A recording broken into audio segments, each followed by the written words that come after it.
नमस्कार, बहुत बहुत स्वागत, हार्दिक अभिनंदन। आज हम लोग लेसन नंबर जिसकी बात कर रहे थे, परिवहन एवं संचार, इसके अंतर्गत आज हम लोग भाग 3 की बात करने वाले हैं, जिसके अंतर्गत हम लोग जल परिवहन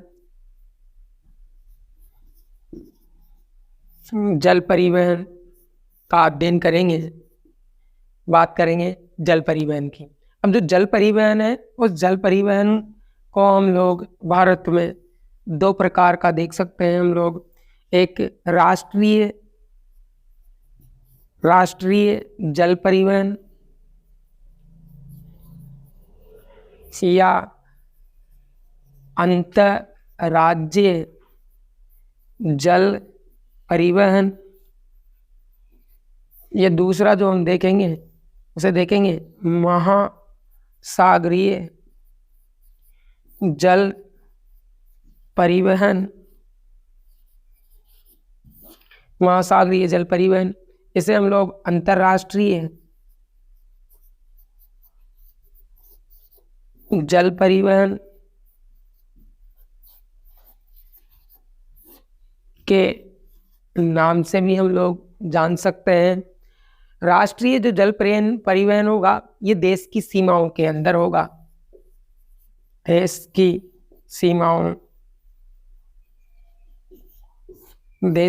सीमाओं के अंदर होगा, और ये देश की सीमाओं के बाहर होगा। यानी कि एक देश से दूसरे देश में होने वाला जो जल परिवहन होगा वो महासागरीय जल परिवहन होगा, या राष्ट्रीय जल परिवहन या अंतर्राज्यीय जल परिवहन, ये देश की सीमाओं के अंदर संचालित हो सकता है। जल परिवहन की हम लोग जो बात करते हैं तो इसके बारे में कहा जा सकता है, यह है परिवहन का सबसे सस्ता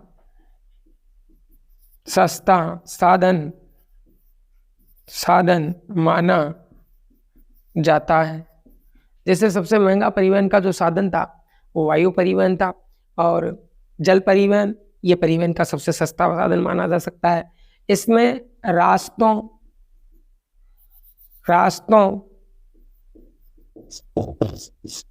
के निर्माण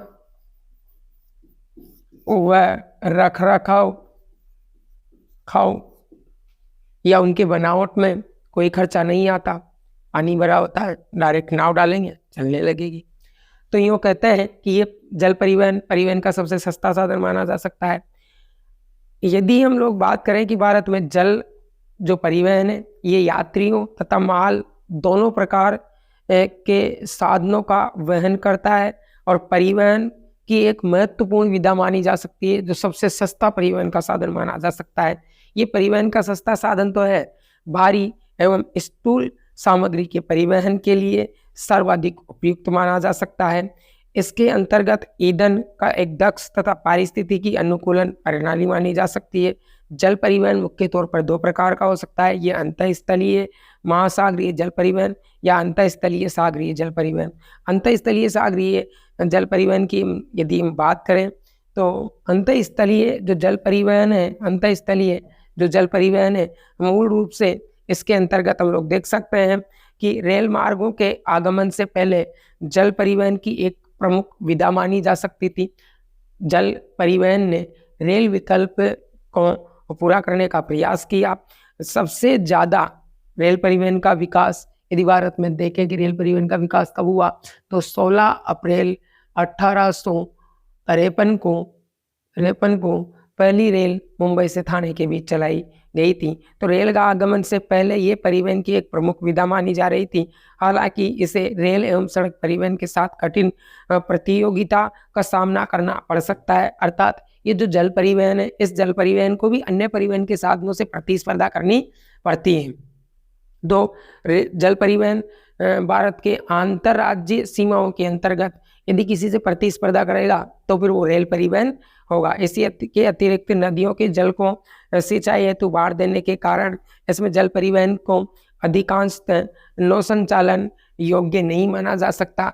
यदि हम लोग भारत की बात करें तो भारत में 14,500, भारत में यदि हम बात करें 14,500 किमी लंबा जल नौकायान हेतु उपलब्ध है। भारत के आंतरिक सीमाओं के अंतर्गत यदि देखें तो नदियों के अंतर्गत कितने किलोमीटर तक जल परिवहन की सुविधा हो सकती है? 14,500 किलोमीटर तक।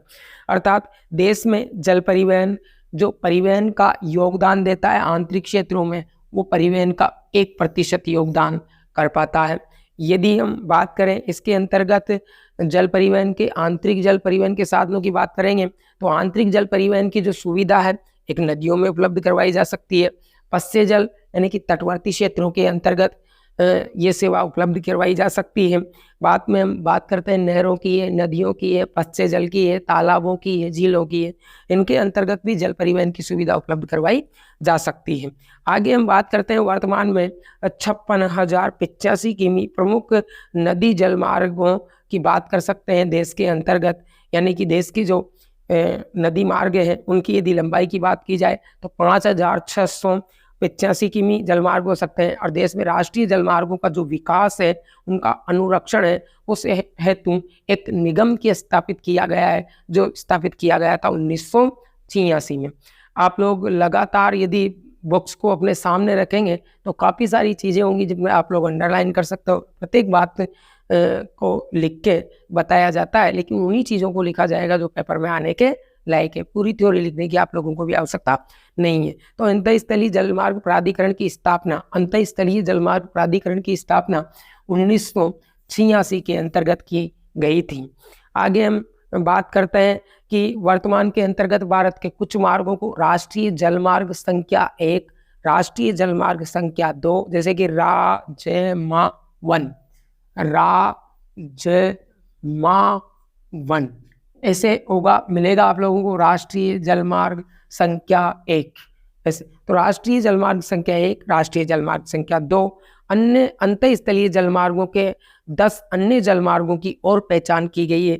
हम मात्र यहाँ पर 5 जलमार्गों को ही देखेंगे। आप लोग इनकी स्क्रीनशॉट ले सकते हो, हम आगे देखेंगे। जल मार्ग संख्या 1 ऐसे पढ़ेंगे हमेशा अलग अलग। इनकी शॉर्ट फॉर्म आप लोगों से पूछी जा सकती है, जैसे कि राष्ट्रीय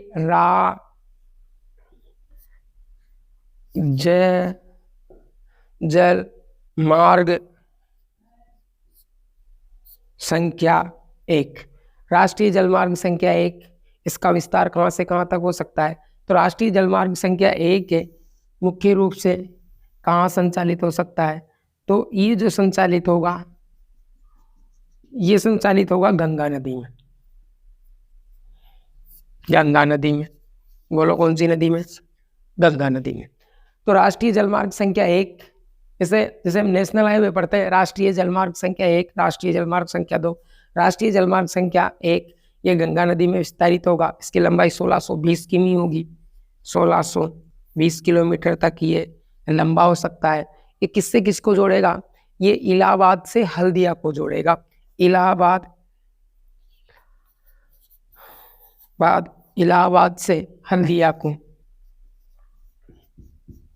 इलाहाबाद से हल्दिया को। अब इलाहाबाद तो यूपी में है, उत्तर प्रदेश में, और हल्दिया वेस्ट बंगाल में है, पश्चिमी बंगाल में। ये पूछा जाएगा आप लोगों से। यदि राष्ट्रीय जलमार्ग संख्या के अंतर्गत कुछ पूछा जाएगा तो ये एक ही मार्ग है जो आप लोगों से पूछा जा सकता है। जैसे कि राष्ट्रीय जलमार्ग संख्या 1, ये पूरा नाम भी पूछा जा सकता है कि राजमावन का पूरा नाम क्या है? राष्ट्रीय जलमार्ग संख्या 1 कौन सी नदी में होगा? गंगा नदी में। कितना किलोमीटर होगा? 1620 किमी होगा। इलाहाबाद यूपी से लेकर हल्दिया वेस्ट बंगाल पश्चिमी बंगाल को ये आपस में जोड़ने का प्रयास करेगा। नंबर 2 दूसरा कौन सा हो सकता है? जो दूसरा राष्ट्रीय जलमार्ग संख्या 1 है, शॉर्ट नेम आएगा, बिल्कुल आप लोग ध्यान रखें, जैसे कि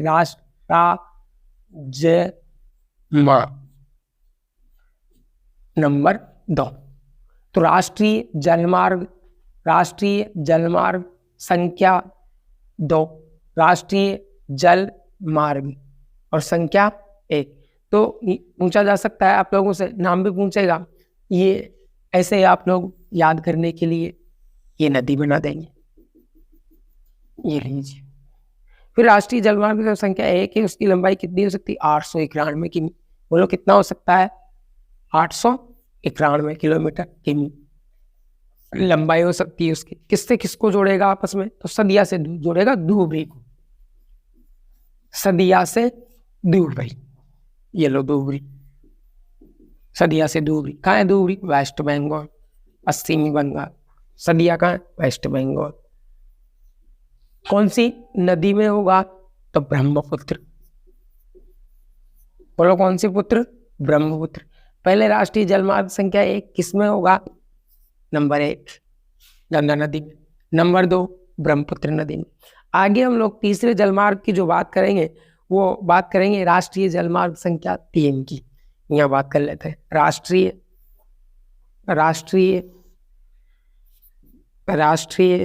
जलमार्ग संख्या, राष्ट्रीय जलमार्ग संख्या 3। ये लो राष्ट्रीय जलमार्ग संख्या 3। और राष्ट्रीय जलमार्ग जो संख्या 3 होगा ये कहाँ से कहाँ तक होगा या कितनी लंबाई होगी? 168 किमी की लंबाई होगी। कितनी होगी?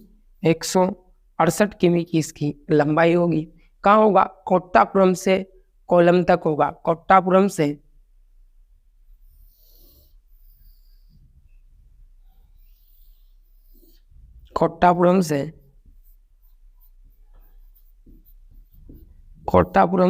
कोल्लम तक, कोट्टापुरम से कोल्लम तक। ये लो कहाँ होगा ये? बोलो पश्चिमी घाट में। कौन से घाट में? कोट्टापुरम से कोल्लम तक इस राष्ट्रीय जलमार्ग संख्या 3 का विस्तार माना जा सकता है। लेकिन आप लोग ध्यान रखना, यदि राष्ट्रीय जलमार्ग संख्या 1 और 2 ही पूछा जा सकता है आप लोगों से, वेरी वेरी मोस्ट। पढ़ना और पढ़ाना ज़्यादा मायने नहीं रखता, ज़्यादा मायने जो रखेगा ये वही रखेगा कि पेपर में वास्तव में पूछा क्या जाएगा। ये पहला और दूसरा, ये गंगा नदी वाला और ये ब्रह्मपुत्र नदी वाला, ये पूछा जा सकता है। राष्ट्रीय जलमार्ग संख्या 3 168 किमी लंबा है। कोट्टापुरम से कोल्लम तक इसका विस्तार पाया जा सकता है। आप लोगों से इसके बारे में ज़्यादा जानकारी पूछी नहीं जाएगी। हम लोग बात कर लेते हैं राष्ट्रीय जलमार्ग संख्या 4 की। ये काकीनाडा से पुदुचेरी को जोड़ता है। राष्ट्रीय जलमार्ग संख्या 4, राष्ट्रीय जलमार्ग संख्या 4, राष्ट्रीय जलमार्ग संख्या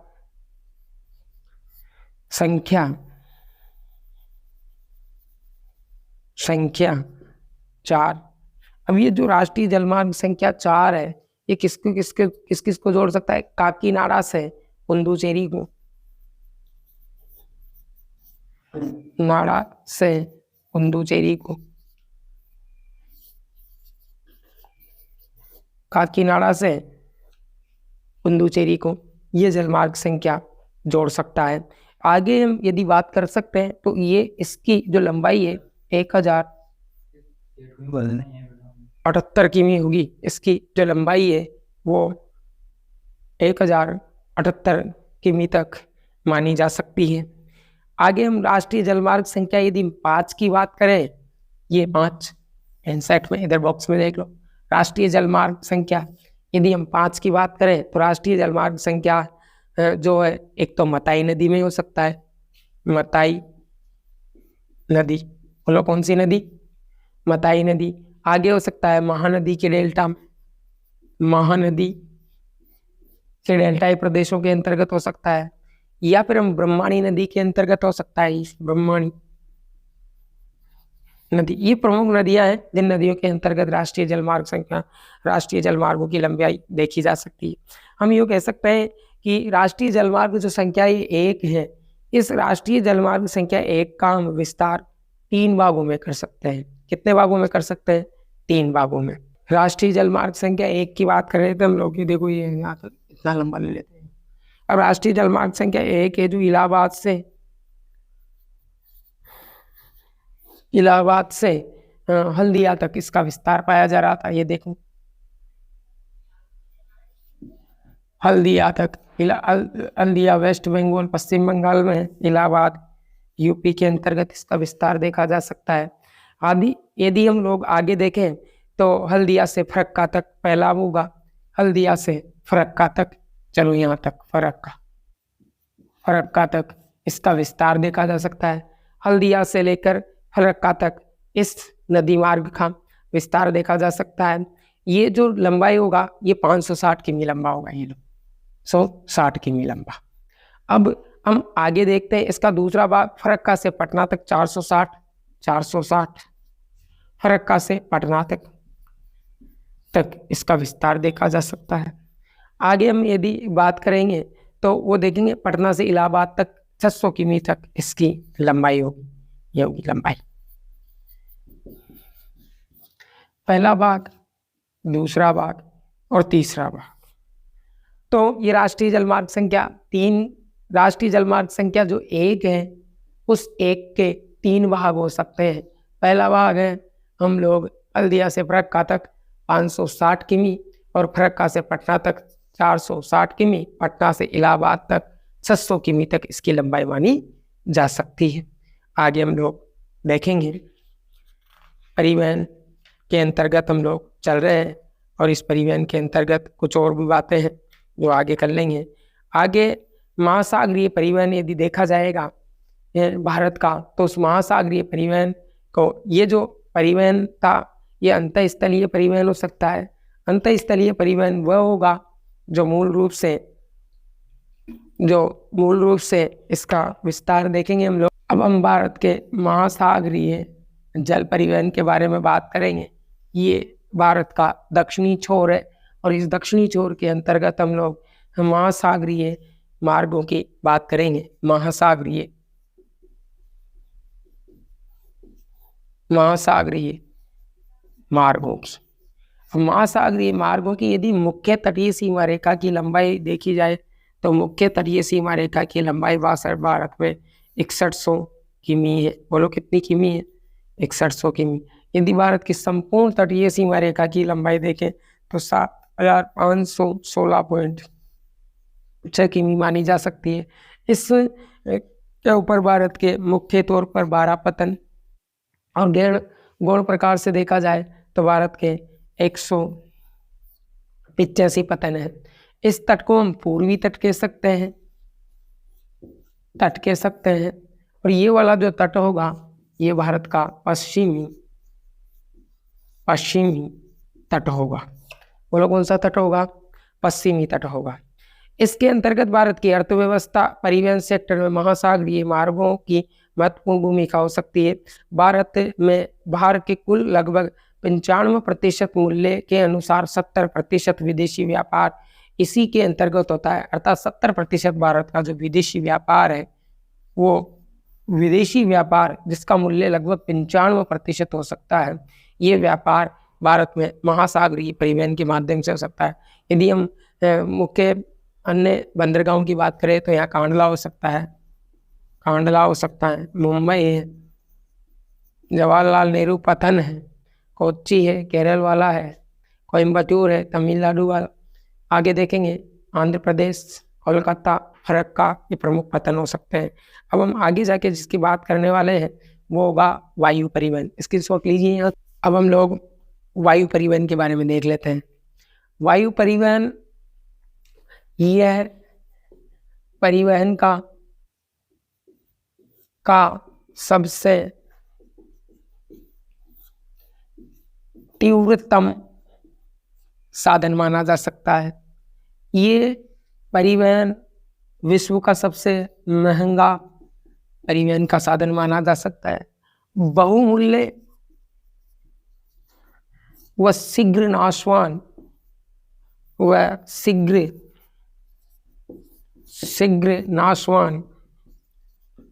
वस्तुओं को एक स्थान से दूसरे स्थान पर लाने, ले जाने और पहुंचाने में परिवहन के साधनों का प्रयोग किया जा सकता है। यूँ कहते हैं कि इस परिवहन के साधन ने यात्रा के समय को कम कर दिया है। हम पूरे विश्व की यात्रा 36 घंटों में कर सकते हैं। एक छोर से लेकर दुनिया के दूसरे छोर तक पहुंचा जा सकता है। भारत जैसे विशाल देश में ये वायु परिवहन एक महत्वपूर्ण भूमिका अदा कर सकता है, क्योंकि भारत का जो क्षेत्रफल है ये विश्व के क्षेत्रफल का 7वां सबसे बड़ा देश माना जा सकता है। का क्षेत्रफल 32,87,263 वर्ग किमी भूमि पर फैला माना जा सकता है। उत्तर से लेकर दक्षिण तक की लंबाई देखी जाए तो 3214 किमी है। पूर्व से पश्चिम तक इसकी लंबाई है 2933 किलोमीटर मानी जा सकती है। आगे यदि हम लोग बात करें तो भारत में वायु परिवहन की जो शुरुआत है,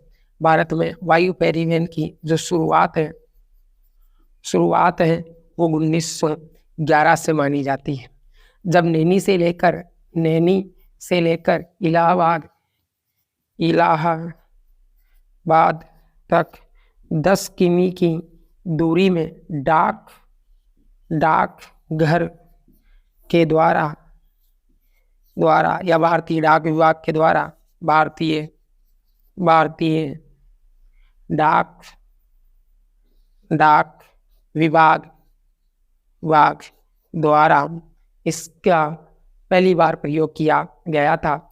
आगे यदि हम लोग बात करें तो लेकिन इसका वास्तविक देश में जो प्रयोग हुआ वो स्वतंत्रता प्राप्ति के बाद में सबसे ज़्यादा विकास हुआ।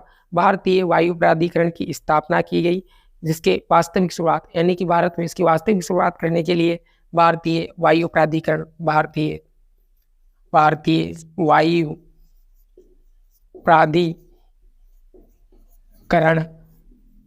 की स्थापना की गई। इस भारतीय वायु प्राधिकरण को air authority of India limited भी कहते हैं। Air authority of India limited भी इसे कहा जा सकता है। अर्थात स्वतंत्रता प्राप्ति के बाद में भारत में वायु परिवहन का वास्तविक विकास हुआ। भारत में वायु का परिवहन का जो विकास हुआ वह आपातकालीन सेवाओं के अंतर्गत या पहाड़ी क्षेत्रों पर जहां आवागमन के अन्य साधन उपलब्ध नहीं हो सकते, वहां पर मुख्य तौर पर वायु परिवहन के सुविधा उपलब्ध करवाई गई। सुरक्षित सक्षम वायु परिवहन और वैज्ञानिक तौर पर ऐसी सेवाएं उपलब्ध करवाई जाती है। भारत में वायु परिवहन का प्रबंधन जो मुख्य तौर पर करता है वो एयर इंडिया के द्वारा किया जाता है। भारत में वायु परिवहन का जो प्रबंधन है वो एयर इंडिया के द्वारा भारत में वायु का प्रबंधन किया जा सकता है, जो मूल रूप से हम लोग यूँ कह सकते हैं जब अनेक निजी कंपनियां हैं जो भारत में वायु परिवहन की सुविधाएं उपलब्ध करवा सकती है। पवन हंस हेलीकॉप्टर जो सेवा है, पवन हंस हेलीकॉप्टर जो सेवा है, ये पवन हंस हेलीकॉप्टर सेवा देश के आंतरिक भागों में अपनी सेवाएं उपलब्ध करवाता है। तो भारत में यदि हम वास्तव में देखा जाए तो भारत के अंतर्गत नैनी इलाहाबाद उत्तर प्रदेश के अंतर्गत की गई थी। 1947 के अंतर्गत मूल रूप से 1947 में एयर इंडिया अर्थात वायु परिवहन के अंतर्गत बात करते हैं हम 4 प्रमुख कंपनियों की स्थापना की गई, जिसमें इंडियन नेशनल एयरवेज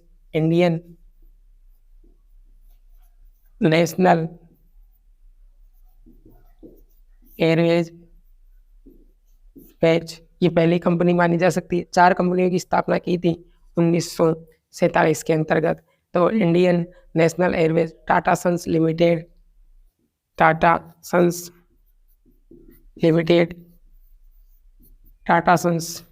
लिमिटेड। आगे हम बात करें Air Services of India, Air services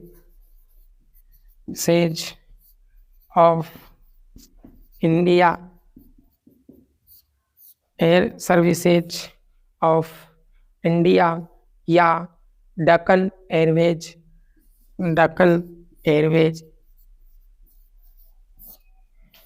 Deccan Airways, ये 4 कंपनियों की स्थापना की गई थी 1947 के अंतर्गत।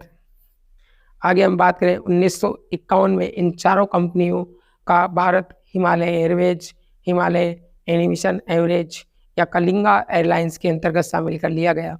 1953 में भारत में वायु परिवहन का राष्ट्रीयकरण किया गया।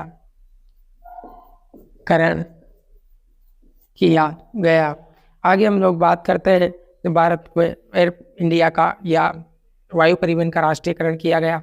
आगे हम लोग जो बात करने वाले हैं वो स्थल परिवहन की नवीनतम विधा की बात करेंगे, जैसे हम लोग भारत में तेल एवं गैस पाइपलाइन की बात करने वाले हैं। स्क्रीनशॉट लीजिए आप लोग यहाँ तक।